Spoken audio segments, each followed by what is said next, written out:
Did you know that music is one of the greatest mysteries of evolutionary theory? We know that music has this tremendous power over us to influence us emotionally and spiritually and even physically. We know that it's a huge part of our culture. We also know that music is a huge part of every culture. It doesn't matter where you go in the world, whether it's the past or the present, doesn't matter where you look, you always find music. We don't know of a musicless culture. We don't have the concept of people with no music. If it's in every culture, it seems quite obvious that there is a very strong biological component here, but this is the big question. Whereas for other biologically driven behaviors, even the need to eat, to feed our bodies, the desire to have children, to take care of them, and the ability to have a language, to communicate with each other, in all of these things we can understand even intuitively their contribution to our survival, how they helped us survive, and therefore how they withstood natural selection. In the case of music, however, it's not really clear. How can music help us survive? Why did it stay with us in such a stubborn and universal way for so long? Biologically speaking, why is there music? This is a huge question, and a lot of ink was spilled on this question. Many very smart people try to answer it. In this video, I'm going to give you really just a quick overview about some leading theories to answer this question. The first serious scientific attempt to answer this question actually comes from Charles Darwin himself. Darwin thought long and hard about this question. He wrote about music. Darwin thought that we are musical so that we can get girls. Partners, mates. Darwin thought of music as part of a concept that he called sexual selection, meaning a trait that doesn't help directly to the survival of an individual, but helps them to attract the opposite sex. The most classic and obvious example of this is, of course, the peacock. Why does the peacock walk around with this ridiculous, heavy, extravagant tail that weighs him down and makes it so that every predator can spot him immediately from a mile around? How can this help his survival? It doesn't help his survival.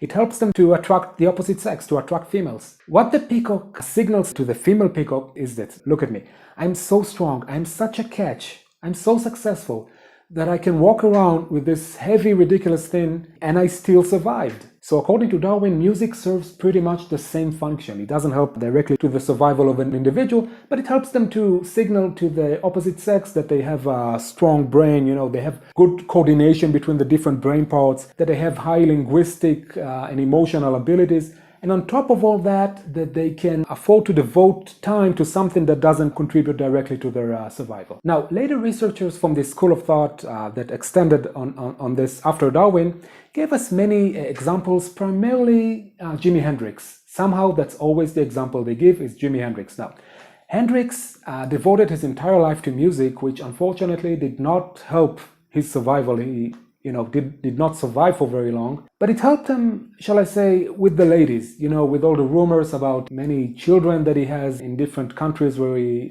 used to tour. Then there is the Beatlemania phenomenon, young women screaming and fainting during live shows by the Beatles, a phenomenon that still goes on today with modern pop stars. And the fact that most lyrical content in popular music songs deal with love and relationships and things like that, all this, according to the school of thought, point to the original role of the music, to attract the opposite sex. By the way, an actual study has been done on this that show that if you sending random messages to girls on Facebook trying to hit on them, that you are 3 times more likely to get a positive response, to get a yes, if you have a guitar in your profile picture with you, even if you're making fake chords.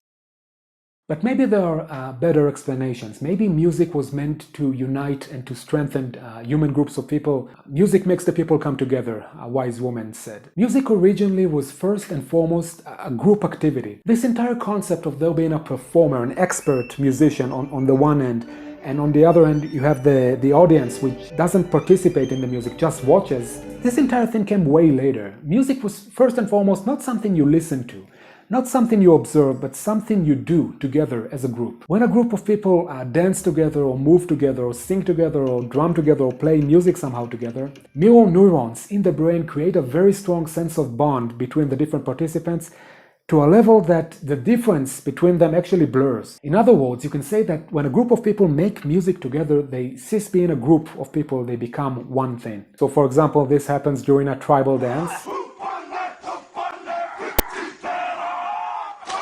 Think of a crowd at a football match or something like that. What do? They sing, they chant for their team. Think of a group of soldiers running, calling and responding with their sergeant.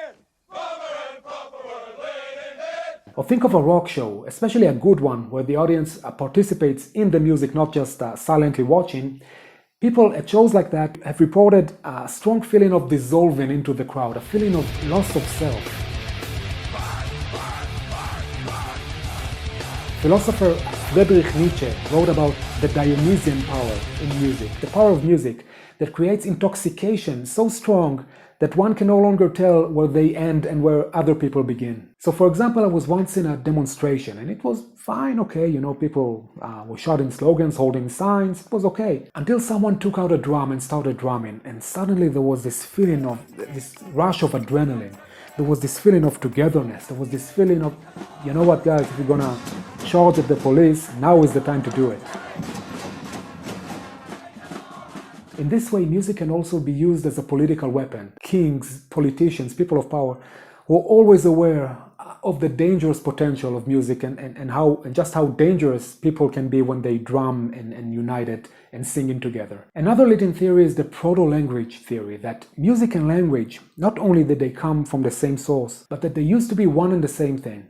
And only after did they split into two different directions. The person who's most identified with this theory is French philosopher Jean-Jacques Rousseau. Rousseau thought that once, long time ago, before we became so sophisticated and cold, before we deteriorated into two rational beings, before we started getting caught up in this sophisticated language with these rules and the syntax and the grammar and the structure and the long words and all this stuff, that before all that we spoke at a language made out of sighs and moans, hoo-hoo kind of thing. It was a language that expressed strong emotions rather than sophisticated ideas. Rousseau thought that some of this musicality of the language remained in the southern European languages, such as Spanish and Italian, and until this day we think of Spanish and Italian as a very musical languages.